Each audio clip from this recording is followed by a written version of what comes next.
This conference will now be recorded. And let me introduce our presenter today. Today we have our very own Alevskey. He has presented before. He's always an amazing presenter. And today he's going to talk to us about Kubernetes security, something that is very relevant. I'm sure many of you have a lot of questions. Please type them and wait until the end. Try to mute yourself too, if you can. And if not, I'm going to have to if you're making a lot of noise. And he's been with us for now over a year. So he has presented several times, always giving us some great content and great technical skill and knowledge.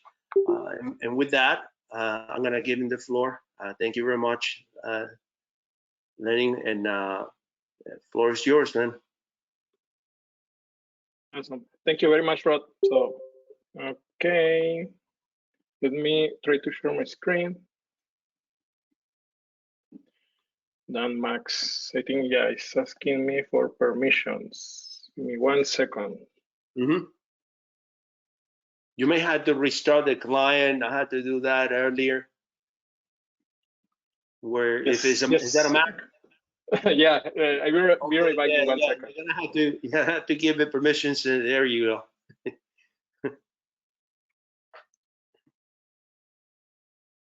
So he should be back.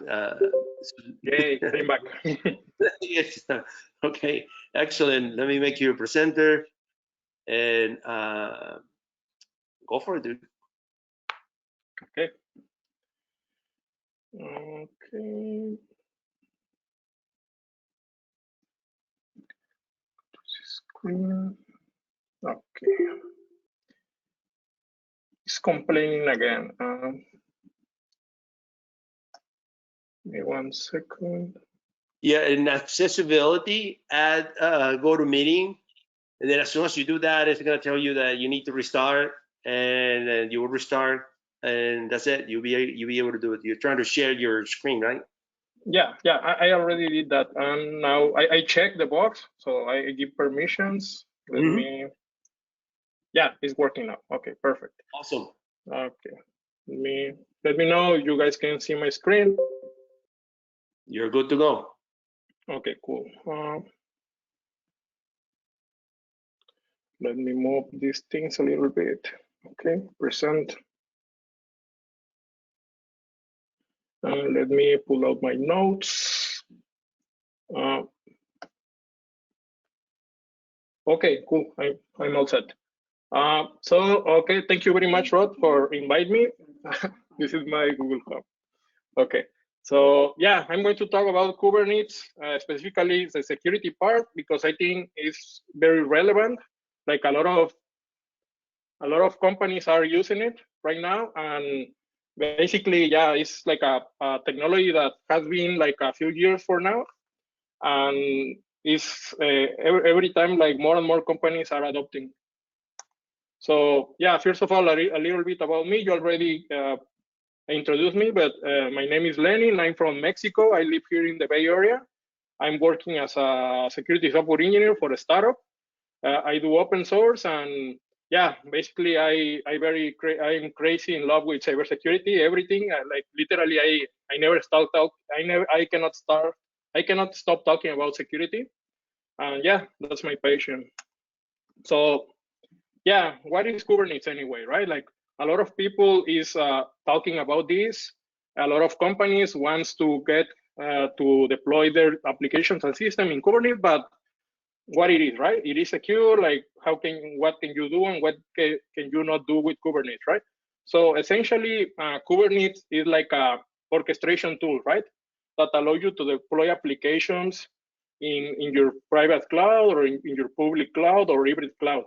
So you can think about Kubernetes as a framework for building distributed systems. What do this mean? Like you can build infrastructure like this diagram. You can logically separate your applications between namespace, and then you can deploy as many copies or replicas of your application. And basically, the reason why it's so popular is because it's very easy for developers to achieve this, right? Like basically with a little bit of code, you can deploy hundreds of replicas, you can escalate up and down, and everybody's happy, right?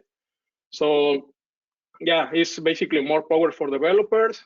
And a little bit of details or history. It was released by, I think, Google in 2014. Nowadays, it's being maintained by the Cloud Foundation, the native Cloud Foundation. And a lot of people is start to calling Kubernetes like the operating system of the internet, right? Why? Because you write your application once and then you can deploy everywhere, right? As long as it's running Kubernetes and you have like a container runtime, your application is going to run fine. And yeah, the next thing is, before talking about the security part, I would like to introduce you to the Kubernetes primitives, which is basically the language of Kubernetes. So usually when you want to deploy an application in Kubernetes, you need to think about services, deployments, pods, stateful set, config map, and all of that, right? So what you need to do is, first, you start by creating a service. So the service is basically networking configuration, is IP table rules that are generated automatically by Kubernetes that tell how to route traffic to your actual application, right?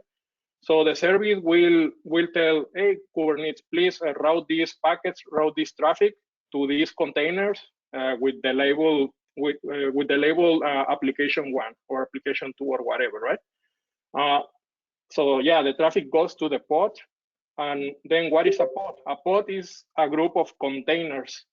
So an important thing about here is that pods or the containers inside a pod share many things. Like, for example, the networking namespace. They can also share, if you want, the file system namespace, right? But basically, this is how you interact with your application. The request incoming from the request and then arrives to the pod, and then from the pod to the specific container inside. Then the next important thing is the deployment. The deployment here is basically like a manifest or a series of rules that will compare the current state with the desired state. So in this example, I'm saying I want this application to run with 3 replicas. So if one pod gets down, like let's say because there is a networking issue or the actual node, the physical machine in which that pod is running is dead, Kubernetes will be smart enough to reschedule deploying a new pod on the next available machine, right? So remember, deployment is basically a comparison between the current state and the desired state. And after that, we have the next interesting concept, which is the config map, which basically allow you to store kind as a database or data store fashion way, like configurations. And then they have secrets as well, right? Which are not really secure, because the main difference between config map and secret is when you store something in config map, it's going to be stored as plain text. And when you store something as secrets, it's going to be base64 encoded. Then after this, we're going to see where are those secrets stored. But basically, this is like a very simplified example of how can you run your applications in Kubernetes, right? Remember, you need 3 things, at least: services, deployment, and pod. And of course, there is many other primitives like certificates and requests, like network policies, like pod security policies, but this is the more relevant. So, okay, now that we know the primitives, let's talk about the components. So yeah, remember the diagram that I showed you? In reality, like under the hood, you will have like a bunch of servers. So Kubernetes basically distinguish between 2 types of servers, which is the control plane or masters, if we can, if we want to see it that way, the master nodes and any other nodes, the node components. So the difference between these 2 kind of nodes is going to be the kind of processes or program that are running. Like for instance, the master node, the control plane, will run the kube API server, etcd, kube scheduler, and kube controller.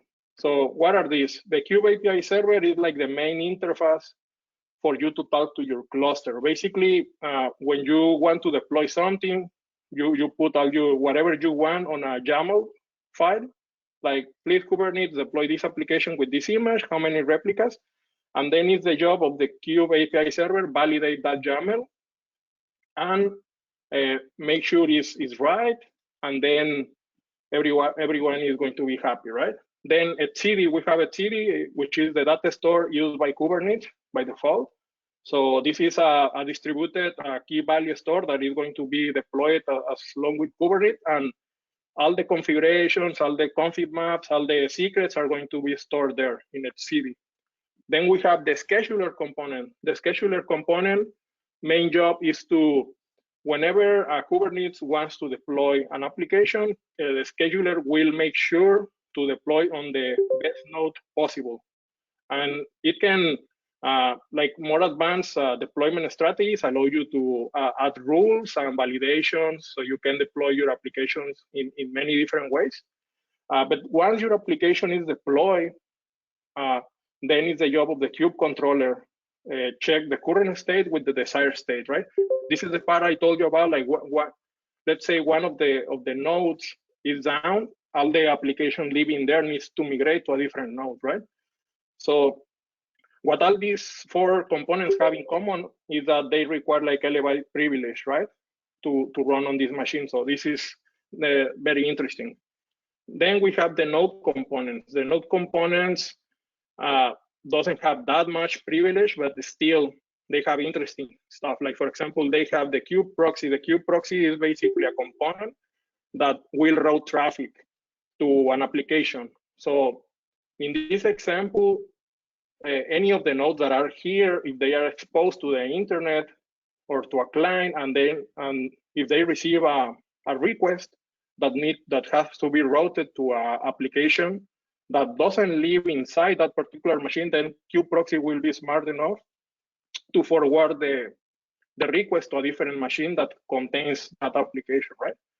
So this is the main, the main purpose of the kube proxy. Then we have the kubelet. The kubelet is basically the Kubernetes agents, right? The Kubernetes agents will go and talk to the master and receive commands and basically monitor all the state of that particular node, like how many pods are living there, and also information about the particular machine itself. And then finally, we have the container runtime. So when we say container runtime, we usually think about Docker, which is just one of the most popular, but nowadays I think is being or is getting deprecated.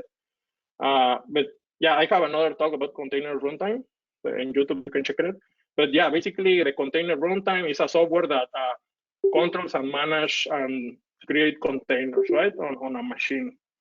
So yeah, this is the basic theory of Kubernetes. So with this, we should be good to go. And yeah, now that we know that, I want to start, I'm going to talk about the Kubernetes most common attack techniques. And there is a lot of stuff that you can do on Kubernetes. But give me 1 second. I think I'm missing a slide here.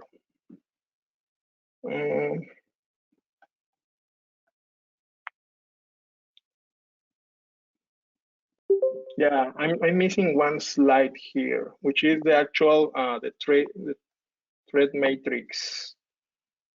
Yeah.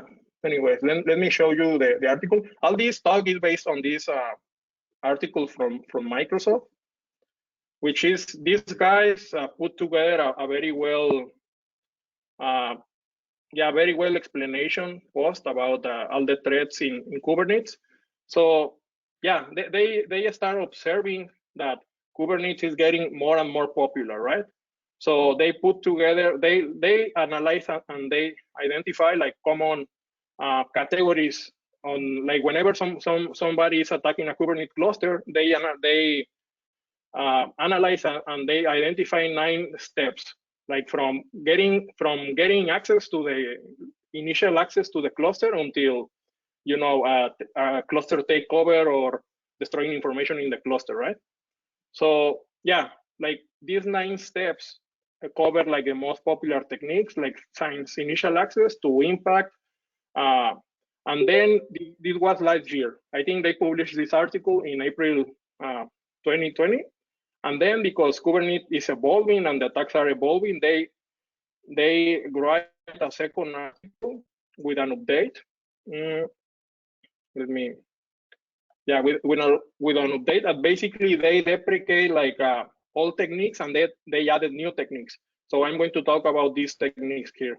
So previously it was 9 categories, now it's 10. They added collection that has to do with collecting information from inside the cluster, right? So the first one is the initial access. Let me go back to my presentation.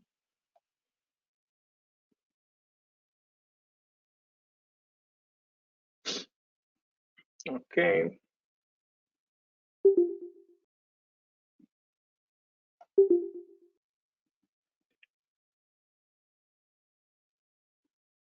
Okay, so yeah, there is a lot of similarities on how do you attack a Kubernetes cluster, like to how do you try to compromise a machine or how do you try to compromise a network. Like everything starts about getting the initial access, right? And one way to do that is basically because more and more Kubernetes clusters are deployed on the public cloud, like I mean Amazon, Microsoft, Google, all those guys like offer you like manage like Kubernetes clusters that they manage. So if you compromise a machine that has some cloud credentials and then you access to the cloud console and you have enough power to go basically to see all the infrastructure of a Kubernetes cluster, then you are in, right? Another very interesting way is like via compromised image and registries, right? Why is that? Because a lot of people deploy container images from public sources that you don't trust usually. And basically what you are doing is you are downloading code and executing that code inside your cluster, right? Doesn't matter if you put like firewalls outside of the cluster or you block all incoming communication. As long as you have like as long as you pull some code into your cluster from an untrusted source, you are going to give access to the attacker, right? The third way is via a kubeconfig file.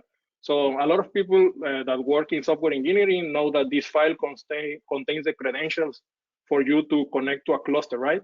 There is an official tool from the Kubernetes team called the kubectl or kubectl, which is basically the command line interface for you to interact with the Kubernetes cluster.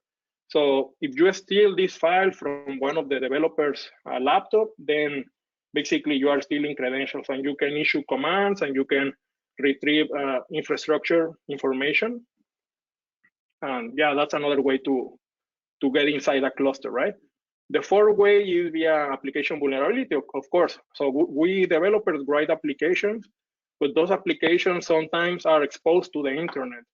So if my application has a vulnerability that allows an attacker to execute code inside, then that's the first step, right? He's going to be inside the cluster.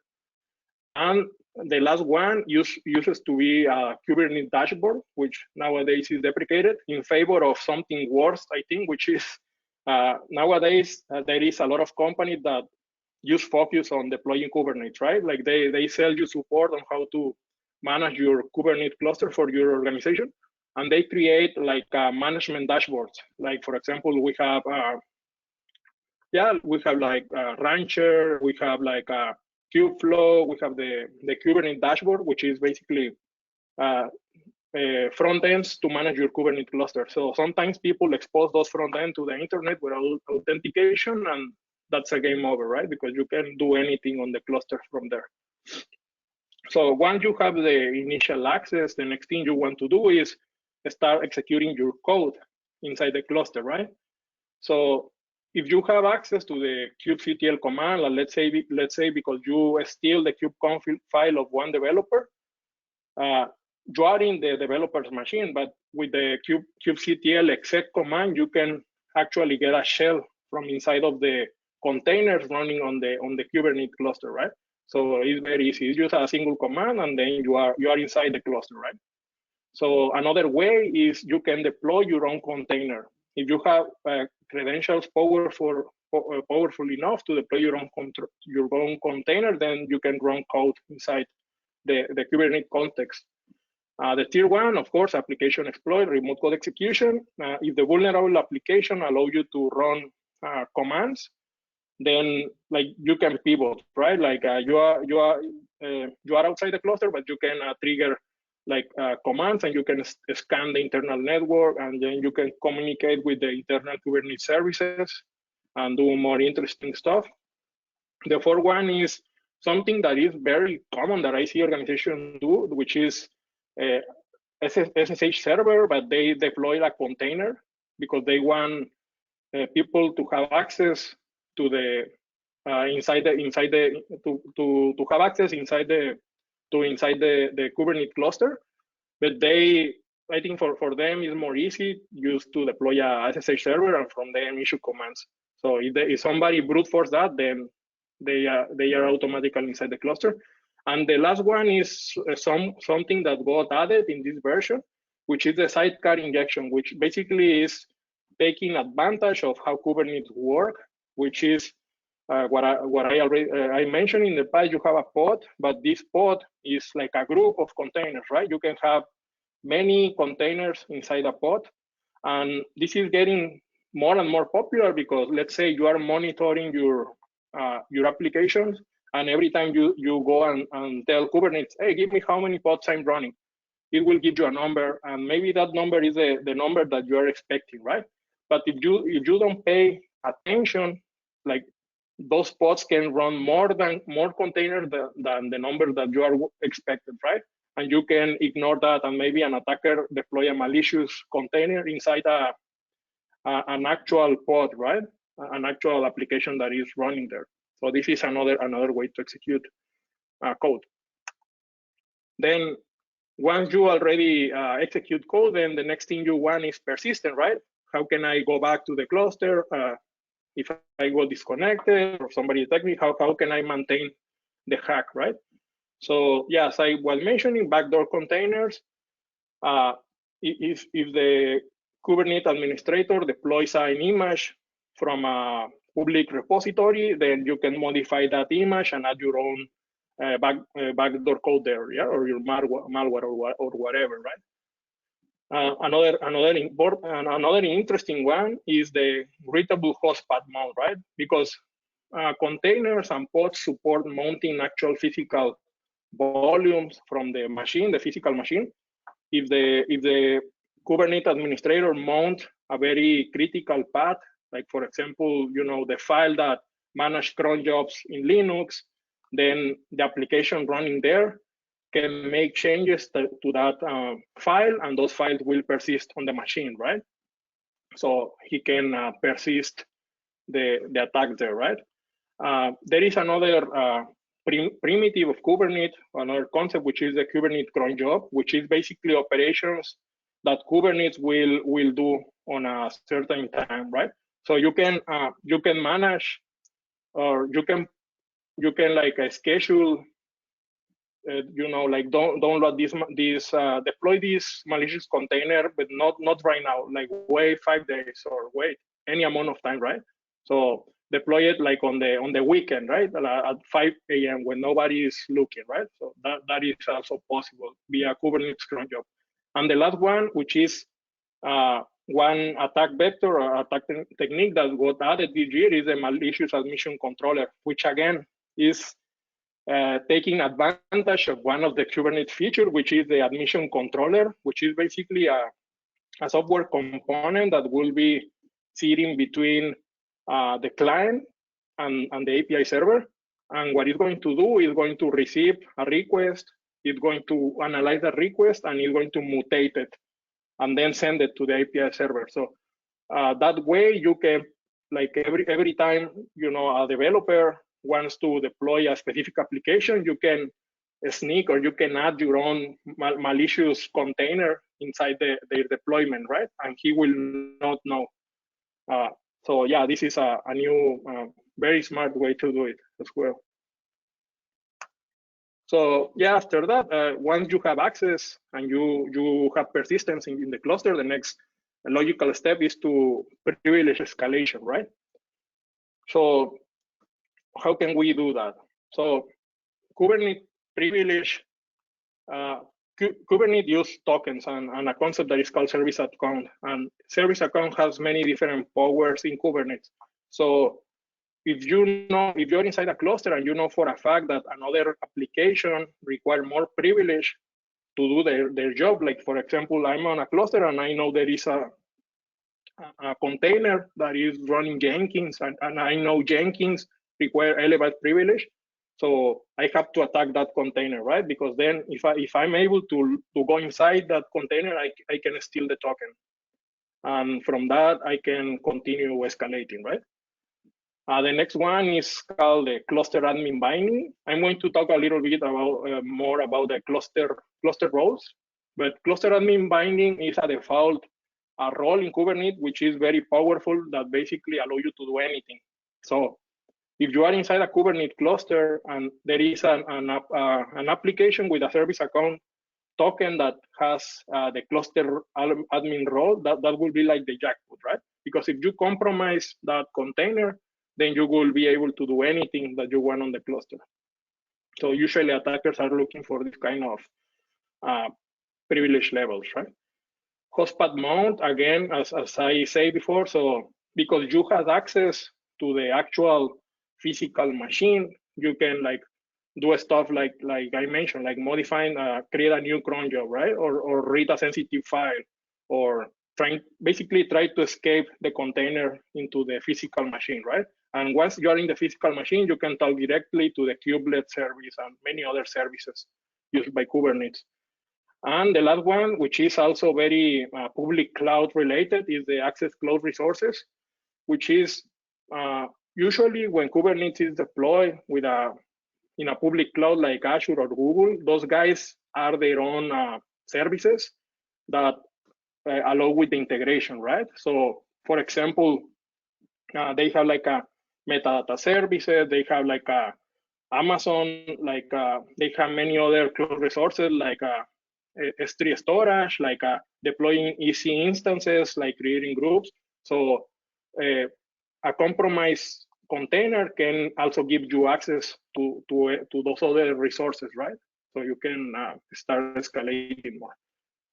So yeah, this was privileged escalation. The next one is defense evasion. What can we do to like avoid detection, right? So usually one thing attackers do is to clear container logs, right? So this may be deleted if the logs folder is mounted in the container. Then you can go and delete those files, and the changes will persist. There is another way in which Kubernetes logs do the logging, which is Kubernetes events. The command is kubectl get events. But if you compromise powerful, if not enough credentials, then you can delete all those events, right? And the developers will not know what is happening there, right? Usually in those events, you will see something like this pod got created, this pod got deleted, it got something failed because of a reason, whatever, right? The next one is someone that is very, I think is very funny and smart, which is container name similarity. So usually when you deploy pods via a controller, such as the replica set controller or stateful set controller or deployment controller, you are not creating the pods directly. It's a Kubernetes component. So this component will use the name of the deployment, and then we'll add like a suffix with a random string. So what you can do is, if you have credentials that allow you to create pods, you can define whatever name you want. So you can deploy your own malicious container or pod in the kube-system namespace, and you can make it look like it was part of the same group of pods, right? You can choose a similar name, like kindnet dash and whatever random string you want, and then this will be very difficult to detect, right? Because everything looks the same. And the last one is connect from proxy server. This one, I think it has to do with the kubectl proxy command, which is it will mask or hide your real IP address, right? Instead, it will take the IP address of the machine that is running the the actual kubectl proxy command, which maybe is the developer's machine, right? So that was defense evasion. The next one is credentials access. And here is where things start to getting interesting, right? Because remember, I was talking about config maps and secrets. So by default, a service account token on an application will allow you to list the secrets and config map of a particular namespace. So if you compromise an application, you can use that service account token to go and talk to the API server and ask for the other secrets on that particular namespace, right? So usually secrets are used to store like database credentials. Also, Kubernetes has this concept of internal certificate authority. So if there is an application deployed with TLS, it's very probably that the certificates, the actual public and private key, are going to be stored as Kubernetes secrets. So you can get those, and then you can decrypt the incoming traffic to that particular application.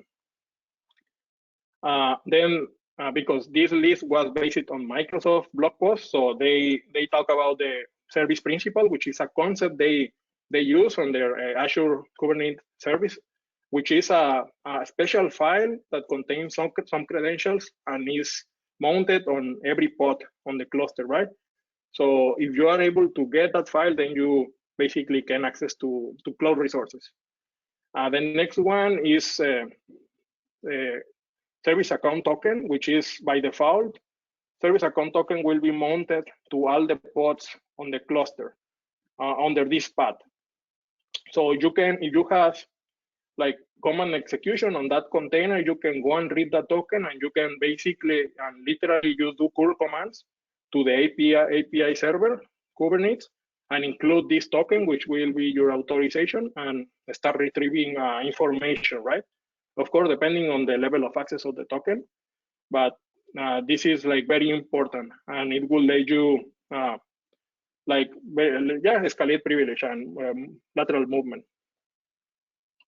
Also, as I was mentioning, applications credentials are usually stored in config maps and secrets. So yeah, there is going to be a lot of stuff there.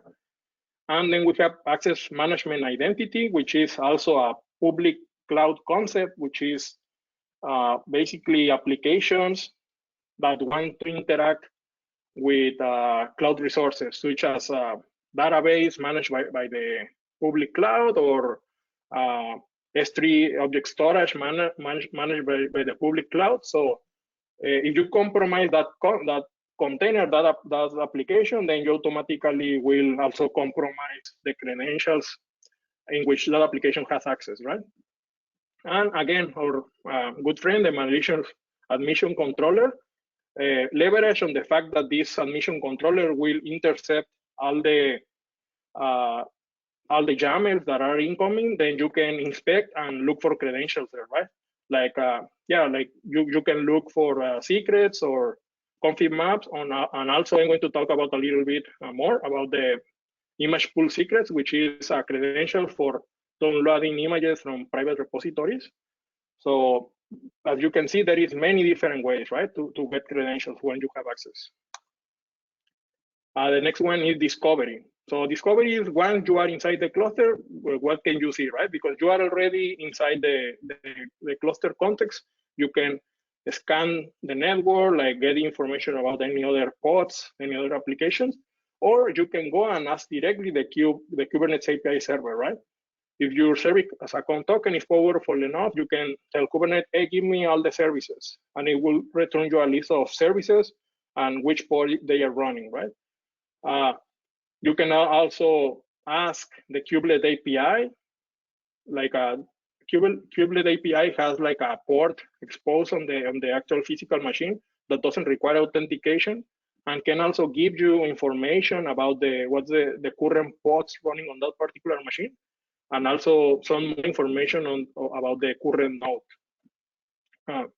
So yes, I was saying network mapping, Kubernetes dashboard. If that thing is deployed there, basically you can do anything you can do through the CLI, but in a graphical way. An instance metadata API, which again is very dependent on the public cloud. So those guys add this because of the integration and because sometimes you as a developer wants to get information of metrics of the actual physical node, so your application can make decisions, right? And yeah, lateral movement. So yeah, what can you do? As I was saying, if you compromise a container, it's very probably that you can have access to the cloud resources using that by that container or that application, right?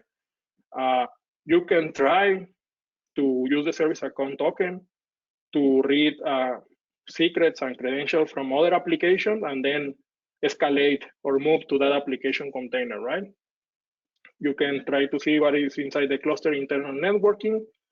And also, the last one is very interesting, and it was added in the last version of the threat matrix of Kubernetes, which is the core DNS poisoning, which is core DNS is basically a software component DNS server used by default in Kubernetes.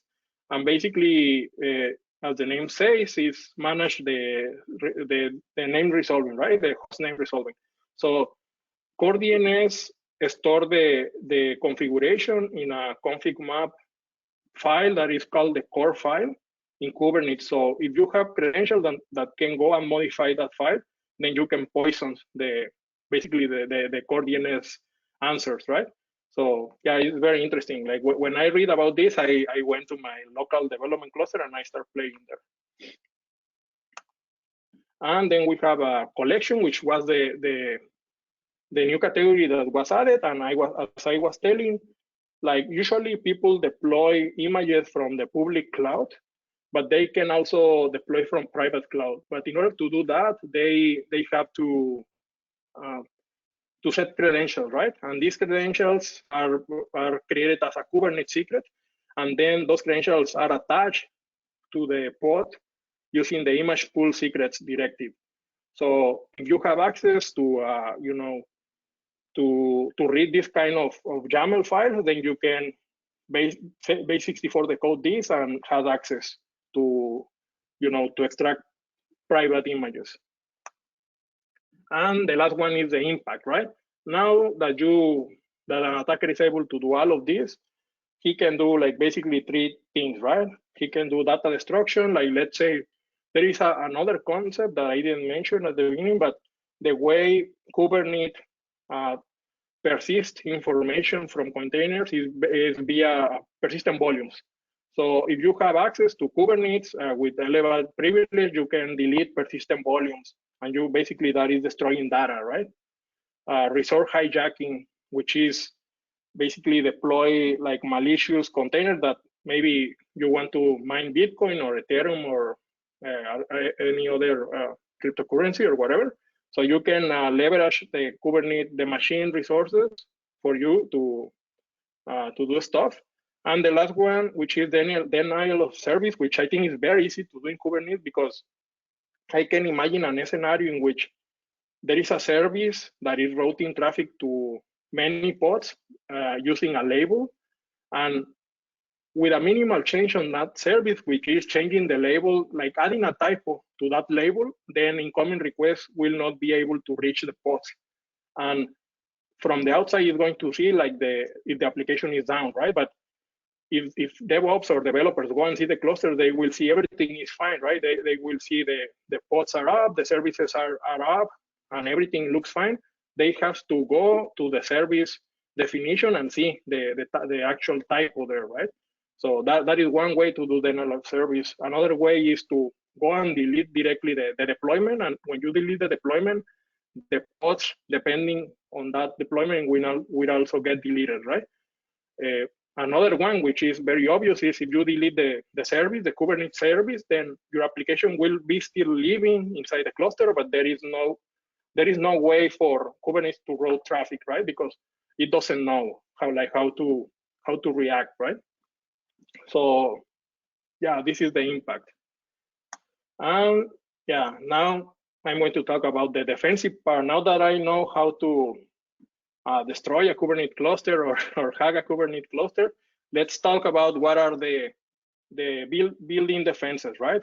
What can Kubernetes offer us in order for us to secure our Kubernetes cluster? So there is three things. The first one is security context for pods. So if we are building an application, like we want to, like following the principle of least privilege, we should deploy applications that are not running as root, that doesn't have more capabilities than the one that is needed, probably with secure computing profiles or AppArmor profiles and stuff like that. And lucky for us, Kubernetes allow developers to do that, right? Or those people to do that. So you can add this type of security directly into the pod using these directives here. So there is more, but this is like the most common one, which is a low privilege escalation will tell Kubernetes that the processing inside that container cannot be more powerful than the actual process, right? That start the container. Then capabilities is again, I talk about this in a previous talk, which is like what powers does the process of your application has access to, right? Privilege basically is if a container has a privilege flag, basically it will have access to all the physical machine namespaces, like the network namespace, the process namespace, the file system namespace, and all of the other namespaces. And root NAS, then you can, by default, is going to be root. If you deploy an application to Kubernetes, by default, you will see that has root access. But if you define like any other ID, like a random ID, it's not going to be root, it's going to be another user. And then we have, options for you to do the security enhanced configuration of the second profile. But remember, if you are deploying application, you need to do this for each application you want, right? Like you are putting the security directly into the deployment or the pod in this scenario, and that is not the idea, because people make mistakes and somebody can ignore this, and then the pod is going to be deployed in an insecure way. The next defense is the networking policies, because we already talked about that by default in Kubernetes, all pods can talk to any other pods, right? There is no security enabled by default. So there is many things that we can do, right? The first thing is we need to install a CNI driver. CNI driver means Container Network Interface Driver. And yeah, there is many different flavors, but the most popular, I think, that I see in the enterprise world is Flannel, Calico, and Istio. So Flannel is very easy to configure, very easy to start, but it's not very powerful. Then I think Calico is the next one. This one requires a little bit more configuration, but it's also very flexible, very powerful. And then there is Istio, that is their own solution themselves, but they have their own CNI driver. So yeah, what network policies will allow you to do is basically define rules. So tell who can talk to who. And again, because in Kubernetes, everything is declarative, you can just say, I want a network policy that will apply to all the pods on the default namespace that has this particular label, right? And then you can define ingress and egress rules to tell who can talk to these pods in the default namespace, right?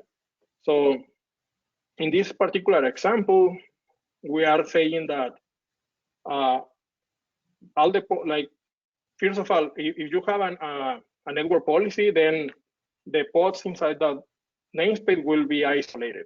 But then you can start giving access to pods outside based on rules. Like here, for example, I'm saying the pod with a role DB tag label can receive connections from a pod in any other namespace as long as they have my project label, right?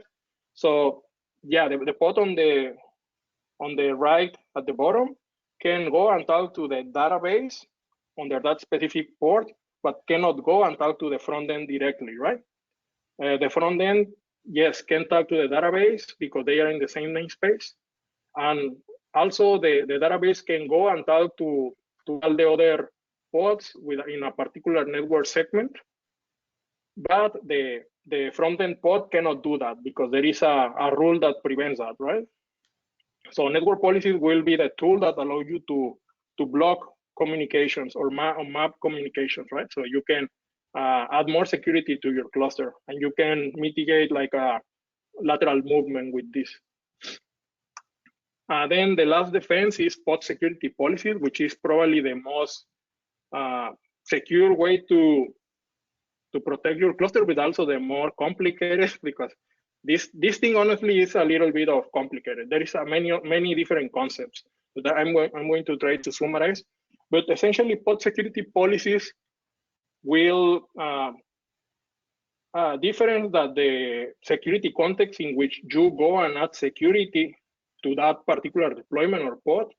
Pod security policies will add security to the cluster itself, and will, every time somebody wants to deploy an application, will run a series of checks, a series of rules, and if the pod doesn't match those rules, then it's going to be rejected, right?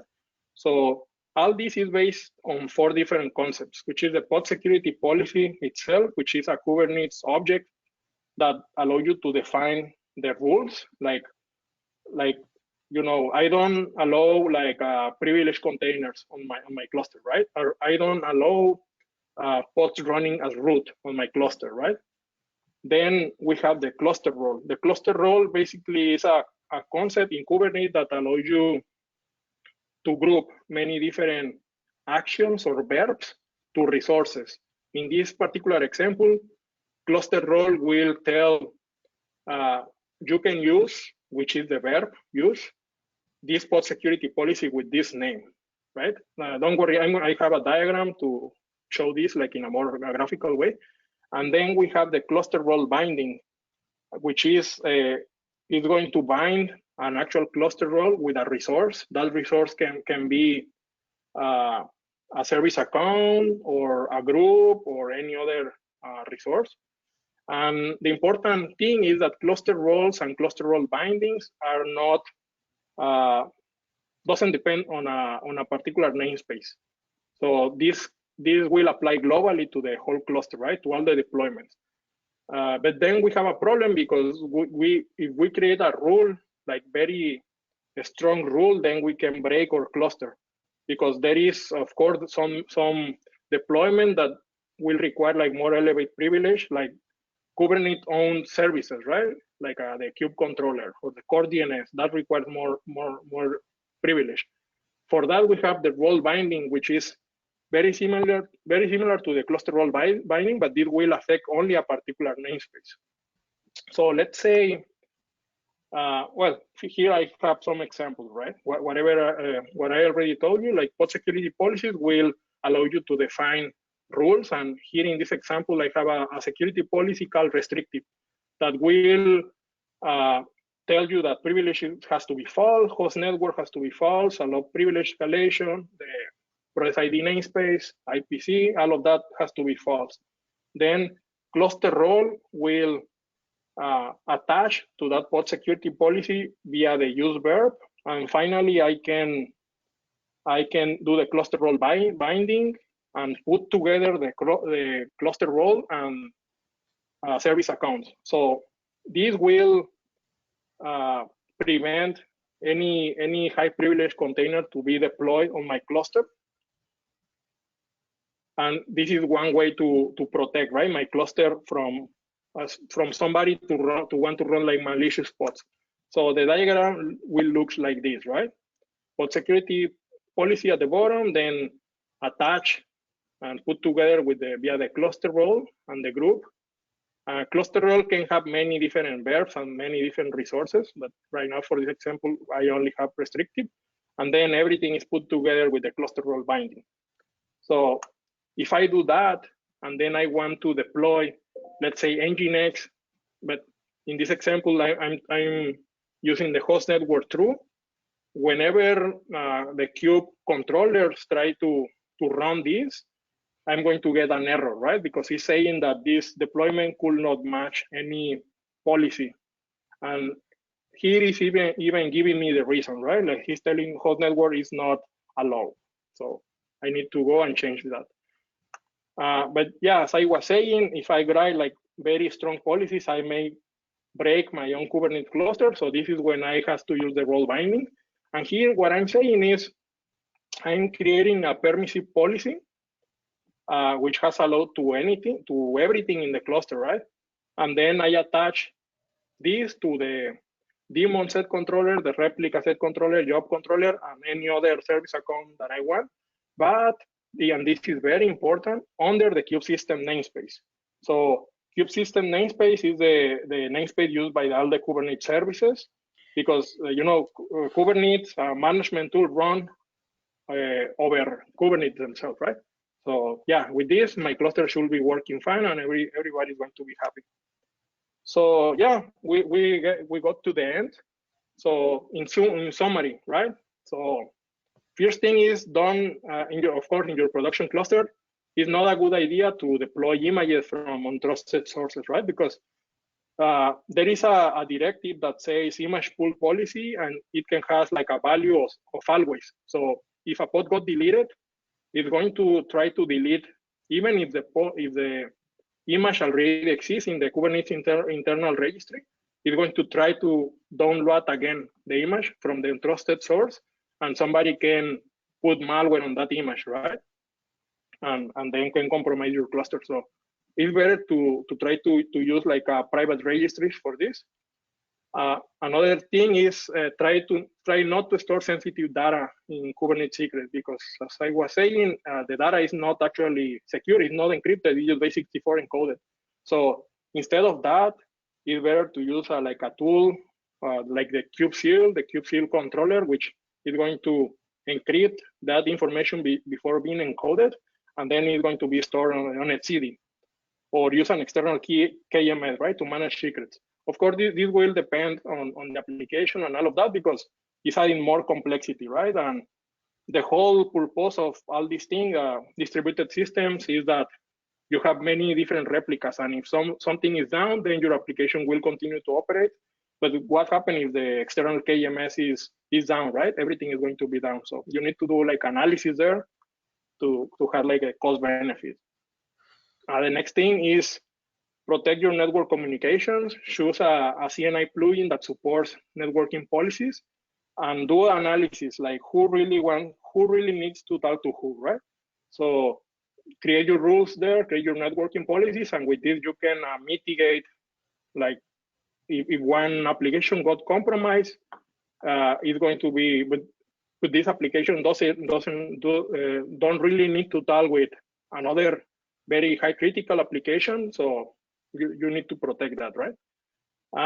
Yeah, the fourth one is never use the cluster admin. As I was saying, the cluster admin is a cluster role that is created by default in Kubernetes and is very powerful.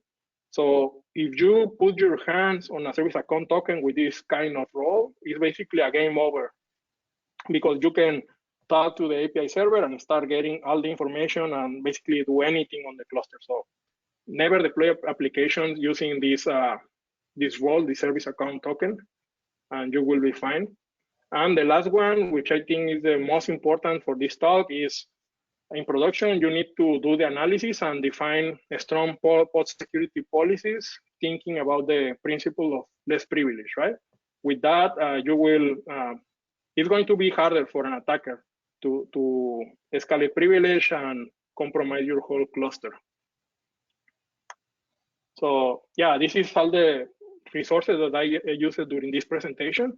So yeah, Kubernetes, I'm not like a super expert on Kubernetes. This is something that I've been using for the last 2 years, and I'm always trying to learn. So I put the resources I use for this presentation here. And if you have like more that I can use in the future, I'll be happy to read it and also put it here in this list.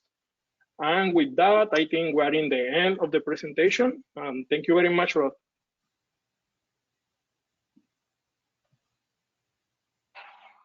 Thank you. That was an awesome presentation. So we can probably go over some questions. So let's take a look at. This here is, can you tell us a little bit, actually one that I actually oversaw. Can you tell us a little bit what's going on with Docker and Kubernetes? What's happening? What's going on? They are deprecating, basically, I think it's the Docker shim component. They are deprecating that dependency in favor of use container D, which is basically the container runtime, the official container runtime that Docker want to use. So I think they are going to deprecate it in Docker 1.21 or 1.20. Is there a specific reason they're doing that, or? I think I read this yesterday, but I think I forgot. But it was saying like something that the article says the Docker shim, as the name implies, is like a temporary solution. So this is why we are deprecating. So yeah, that's the whole reason. But that doesn't mean that your Docker images will stop working, right?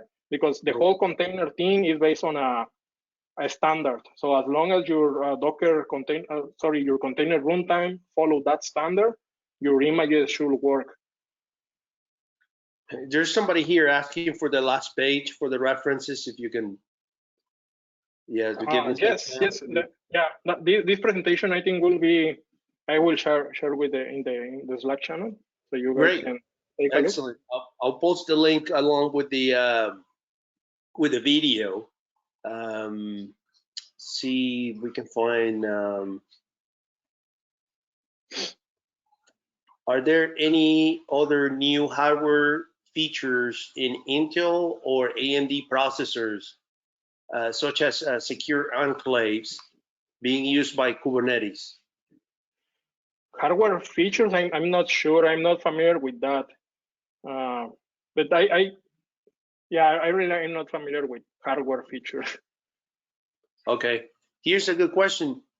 In regards to vulnerability scanning for container images, can you talk about the maturity for current code scanning solutions for detecting malicious code in the image? Yes, there is many tools, and I think let me quickly go to open this presentation. There is many tools for scanning your images, and also during runtime and during build time. So let me show you a list here. Container security tools. Yeah, you can use like Audit D, which basically is like a checklist. So it will check for, like usually container images. When you want to deploy to production, you want to deploy an image that is that has hardening, right? Or a scratch image that doesn't allow you to execute commands inside. So there is many tools like Docker Bench, Audit D, Dacta that will check for that. And you can implement all of this in your pipelines. So yeah, there is many options out there. You can use, this is like a more offensive security tool, which is Docker Scan. The distroless is an image, a tool that will take your image and will basically remove everything that is not needed. So that way your image will have many available tools inside in case somebody compromise that the container running that image, right? But there is many different options. So yeah, distroless is maintained by Google, so it's a good tool. And okay, yeah, go ahead, continue. That's all that I have. Okay, here's another question. Can service mesh add security measures to Kubernetes? Yes, like I was mentioning Istio. So I was playing with Istio like a couple months ago, and Istio allows you to define their own CRDs. CRDs is this concept of Kubernetes for you to create like custom resource definitions. And the same way as network policies allow you to tell who can talk with who, also Istio allow you to do that. And Istio will also go beyond that. Will deploy like MTLS, like encryption between pods, because remember, by default, Kubernetes doesn't add any communication security in terms of encryption. So all the traffic inside the cluster is going to be plain text. But if you deploy your application with Istio, Istio will automatically add sidecars proxies. So each proxy will talk to like the pods will have their own proxy, and the proxies will talk to each other via an encrypted channel. And also, you can have metrics there. You can log who talked with who. You can see all of this in a nice dashboard. And you can define rules like same way as networking policies, like this namespace cannot talk with this namespace, or only the application, only the pod inside this namespace can talk to the outside world, stuff like that. So yeah, I think Istio is a very mature tool. Here's the I guess a question that goes with it. Can you go over the sidecar injection again, please? Yes. Yeah, this one, no?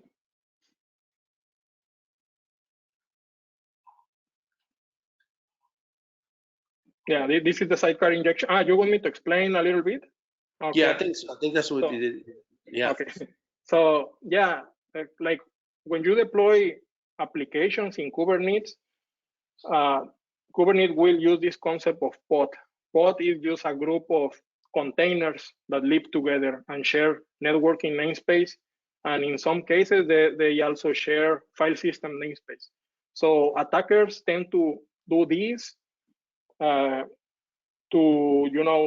deceive.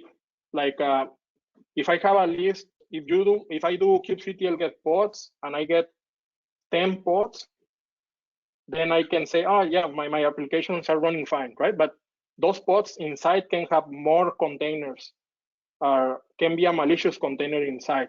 And if I don't go there and look there, maybe this sidecar, this container that says sidecar can be like because they share the network namespace, can be sniffing the traffic receiving by this pod, right? Or can be reading the files. There is pods can be attached. You can attach volumes to pods. So the sidecar container can mount the same volumes and therefore read the same credential, the same information. So this is a technique that attackers are doing more and more, right? Are using more and more. Great. Here's a comment. Check Falco for Kubernetes incident response. Here's another question. Any best practices to achieve visibility for security risk or exploits, given that pods and containers are short-lived and it is hard to track them from logs since we have hundreds. I guess this is a person that's exposed to such a big environment, hundreds of containers, and they generate a lot of events. Yes, usually when you hear Kubernetes, you will hear. Let me quickly look. My laptop is going to die.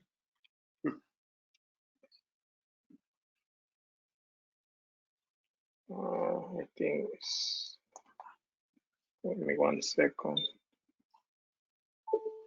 So yeah, when you hear about Kubernetes, you will hear about also Prometheus, which is a very popular service that will collect logs from metrics exposure in your services. So yeah, like there is like, I think one good practice is to store logs outside of the cluster. So that way, if somebody has access to the cluster, like he can delete all the logs of the cluster, but not the logs that are outside in another system, right? So you can use Prometheus to track all of that. And I think also Splunk, right? Splunk do login monitoring, and you can do analysis on that. So there's a Splunk. There's actually a Splunk utility that is you had to sort of install it in the containers, but yeah, it gets very deep visibility into containers, but you still had to. There's a work, right? At least you get the logs, but you still have to do some work on the analysis and the depends on what you're actually trying to target. Correct. Yeah, and yeah, I think a lot of solutions like this, like even Istio has many different services. Hold on, they're saying that they're just seeing a black screen. Sorry, I thought. Oh. Yeah. Okay, let me share my screen again.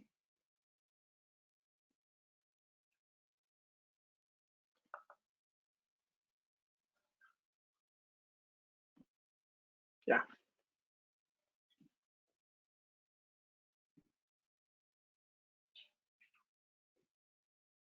Can you see it now, or? Yeah, I can. Okay, cool. Good.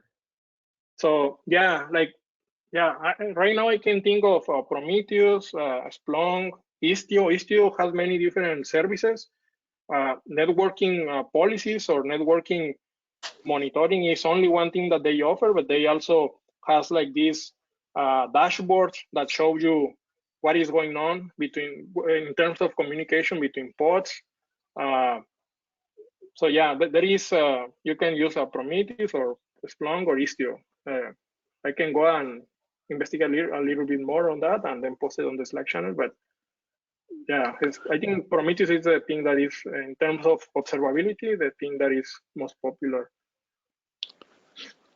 Actually, Falco runs as a daemon set in the node. So in that way, they monitor the pods running in. And they have a lot of security rules to identify things like, say, the container compromise or privilege escalations. That's a good tool. And commercially, Prisma Cloud also has similar feature. They also run as a daemon set. Awesome. I didn't know that. Thanks for sharing. So Thanks, yeah, it makes sense. Yeah, these tools, will run in the physical node then, right? And we'll monitor at the container level, I think, with the Docker daemon probably. There's somebody making a comment here. I saw some folks replace Prometheus with Dynatrace. Mm-hmm. Yeah, I think Dynatrace is also a metrics monitoring tool. I haven't used it myself, but I think it's similar to Prometheus. 8 p.m.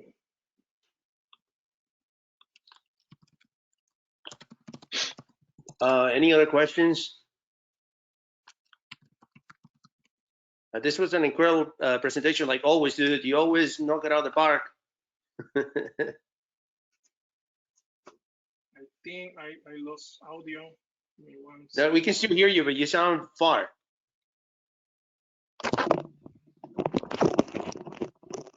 Can you hear me now? Yeah, it's a little. Okay, yeah. My AirPods died, but I have this.